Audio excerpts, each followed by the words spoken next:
Dan ini saya baca langsung dari laman okezone.com. Dimana di sini tanggalnya itu Kamis 12 Januari 2023, yaitu kemarin ini diposting. Viral perempuan bergamis hitam nyanyi dangdut katanya di pengajian laki-laki. Video tersebut hanya potongan kejadian dengan durasi 34 detik. Ya, tidak jelas betul apakah pengajian yang dilakukan hanya khusus bagi laki-laki atau untuk umum dengan ada kaum perempuan di lain tempat yang tidak disorot kamera. Informasi yang dihimpun peristiwa tersebut merupakan pengajian dai muda, ya. Di sini juga dijelaskan siapa dai-nya atau ustadznya yang memimpin pengajian itu, yaitu dia bernama Agus Muhammad Iqdom, yang karib disapa Gus Iqdom. Saya juga tidak tahu ini siapa Gus Iqdom ini. Saya baru dengar di berita ini. Gus Iqdom. Majelis tersebut dirintis sejak 2019. Yang dihadiri hingga ribuan jemaah, baik laki-laki maupun perempuan. Oh, berarti pengajian ini sudah lama. Mungkin awalnya sedikit, tambah banyak, dan setelah banyak, ngundang biduan untuk menyanyikan lagu dangdut di depan jemaah laki-laki. Mungkin seperti itu. Di sini juga dijelaskan ya, beserta dengan ustadznya juga. Jadi, okezone.com mungkin sudah memiliki informasi yang lebih lengkap mengenai video tersebut. Na'udzubillah min dzalik. Dalam saluran YouTube Gus Iqdom, pengajian tersebut memang sering diselingi dengan musik. Namun kebanyakan yang disajikan merupakan sholawatan dan terkadang ada juga dangdutan untuk menghibur para jemaah. Jadi dangdutan digunakan untuk menghibur para jemaah. Kebatilan, ya, kebatilan. Oke, baik. Jadi itu adalah informasi yang saya dapatkan dari laman okezone.com. Jadi memang sudah dikonfirmasi bahwa kejadian itu di pengajiannya Gus Iqdom. Namun juga kita tidak boleh ya langsung bersuuzon ya. Karena apa? Bisa jadi itu adalah video editan. Dan apabila itu bukan video editan, maka ini adalah sebuah syubhat yang sangat luar biasa. Na'udzubillah min dzalik. Ini juga bisa dibuat hujah bagi Gus Iqdom untuk pengajiannya. Ini di dalam kitab Ihya ini begini pernyataan. Ada pernyataan dari Imam Ghazali. Pernyataannya berlauman lal ibadatah limuwadhabatihi 'alaiha wa sakana nasyatuhu wa dha'afat rukbatuhu wa 'alima atau wa 'ulima annahu law tarafahu sa'atan bilahwin wa hadisin 'ada nasyatuhu fallahu afdalu lahu minas shalat. Assalamualaikum warahmatullahi wabarakatuh. Ikhwanan muslimin yang dimuliakan Allah. Kalau kita melihat video tanggapan atau reaksinya Heri Pras terhadap pengajian Gus Iqdom, dia mengatakan bahwasanya biduan yang nyanyi di depannya para jamaahnya Gus Iqdom itu dikatakan sebagai perbuatan batil. Kita akan bahas benar atau tidak pernyataan atau sanggahan atau reaksi daripada Heri Pras ini. Kalau kita melihat Heri Pras ini kan sebenarnya latar belakangnya bukan seorang faqih atau anak pesantren yang memang keilmuannya itu diakui ilmu agamanya. Dia latar belakangnya lain dari itu. Kemudian kalau kita bahas biduan yang nyanyi di dalam pengajian Gus Iqdom itu, kita bahasnya mulai dari sisi nyanyiannya dulu, atau istilah dalam bahasa Arabnya itu ghina. Apakah ghina ini diharamkan? Kalau kita melihat di dalam pendapatnya ulama itu, yang saya ketahui ada dua pendapat. Ada yang mengatakan itu makruh, ada yang mengatakan mubah. Sehingga yang mubah mengatakan begini, hukumul ghina'i wa bin nadhar ila ta'rifil ghina alladzi dzakarnahu sabiqan yu'lamu annahu la tahrima lil ghina'i min haitsul aslu bal huwa mubahun. Jadi secara takrif atau secara hukum asalnya dari ghina itu dimubahkan atau diperbolehkan, kecuali illa an tusta'malah alatul lahwi wal ma'azifu ma'hu, kecuali nanti dibarengi dengan alatul lahwi, dengan alat-alat musik yang diharamkan.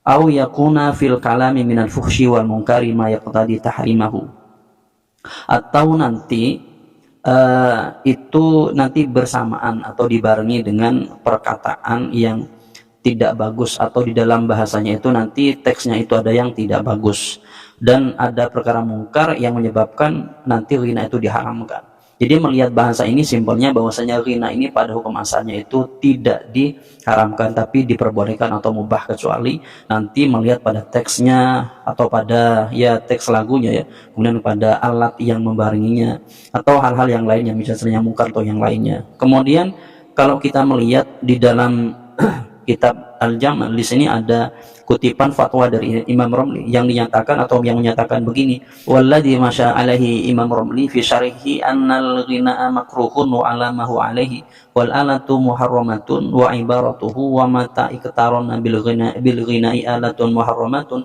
fal qiyasu kama qala az-Zarkasiyuh tahrimul alati faqat wa baqaul ghina 'alal karahah. Jadi menurut Imam Romli bahwasanya ghina itu dimakruhkan, sedangkan yang diharamkan itu adalah alatul lahwinya saja atau musiknya saja. Kalau begitu maka bagaimana? Maka ungkapan yang simpelnya itu begini, ketika ghina itu dibarengi dengan alat yang diharamkan, maka menurut qiyas dari Imam Zarkasi adalah bahwasanya ghinanya tetap dimakruhkan, sedangkan alatul lahwinya atau musiknya itu yang diharamkan. Jadi ghinanya bagaimana? Melihat pendapat yang dimakruhkan ya makruh begitu. Kalau kemudian musiknya bagaimana? Melihat perbedaan dari ulama bahwasanya ada yang mengatakan musik itu dimakruhkan maksimalnya seperti itu. Jadi yang kalau kita lihat biduan yang nyanyi di depan jamaahnya Gus Ikdam atau di pengajiannya Gus Ikdam itu bisa dikatakan melihat pada ghinanya dimakruhkan, melihat pada musiknya dimakruhkan. Jadi bahasanya makruhkan itu kita bahasakan secara simpel begini ya nggak apa-apa.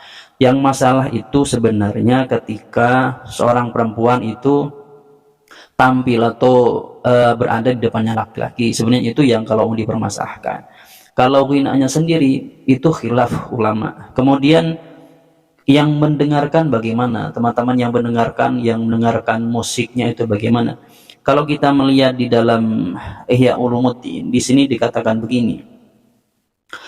Kalau ada yang mengatakan mubah, jadi Imam Ghazali mengatakan ada yang mubah sama ghina itu. Akan tetapi di dalam konsep yang begini, wa amal mubahu fahuwa liman la haddalahu minhu illa taladzudah bi sautil hasan. Jadi kalau seorang itu tidak ketika mendengarkan musik itu hanya taladzud saja, hanya menikmati bagusnya suara, maka bagi orang ini tidak diharamkan, maka itu diperbolehkan. Jadi kalau misalnya yang mendengarkan lagu-lagu itu adalah para jemaahnya Gus Ikdam itu hanya mendengarkan atau menikmati dari suara yang bagus, maka itu tidak diharamkan. Kemudian yang menarik yang ada di kitab Ihya ini, yang mungkin sangat jarang ditemukan teman-teman atau para dai menyampaikan ini juga bisa dibuat hujah bagi Gus Ikdam untuk pengajiannya. Ini di dalam kitab Ihya ini begini pernyataan. Ada pernyataan dari Imam Ghazali. Pernyataannya berlauman lal ibadatah limuwadhabatihi 'alaiha wa sakana nasyatuhu wa dha'afat rukbatuhu wa 'alima atau wa 'ulima annahu law tarafahu sa'atan bilahwin wa hadisin 'ada nasyatuhu fallahu afdalu lahu minas sholati.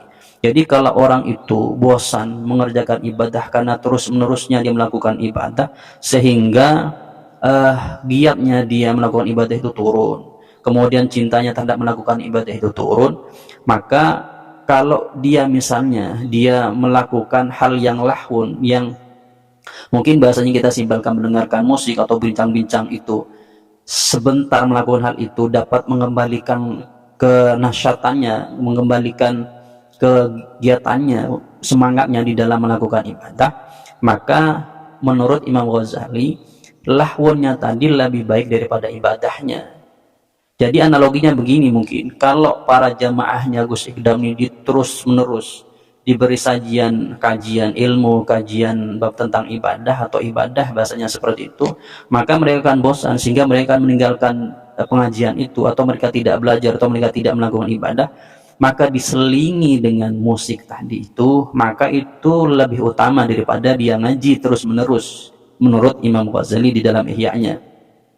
Jadi bahasa laumallah di dalam ibadah itu memang ada. Jadi maka ini mungkin salah satu strategi dari Gus Ikdam. Strateginya adalah ketika jemaahnya dilihat bosan, nanti misalnya 2 jam 4 jam mengaji, maka diselingi dengan nyanyian tadi, sehingga hal ini mengembalikan atau tidak membuat bosan para jemaahnya untuk mengaji kepada beliau atau mendengarkan kajian atau beribadah dengan beliau.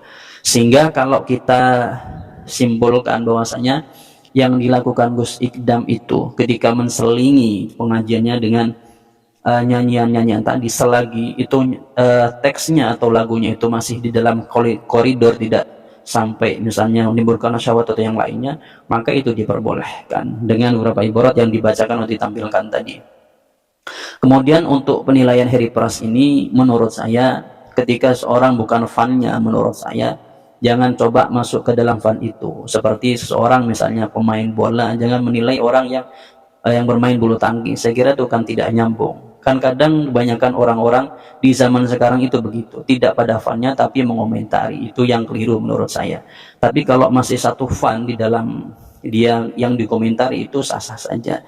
Misalnya kan Heri Pras ini adalah backgroundnya seorang pesilat, jadi mengomentari pesilat yang lain yang tidak sesuai dengan apa yang dia miliki atau ilmunya, saya kira itu masih sah-sah saja.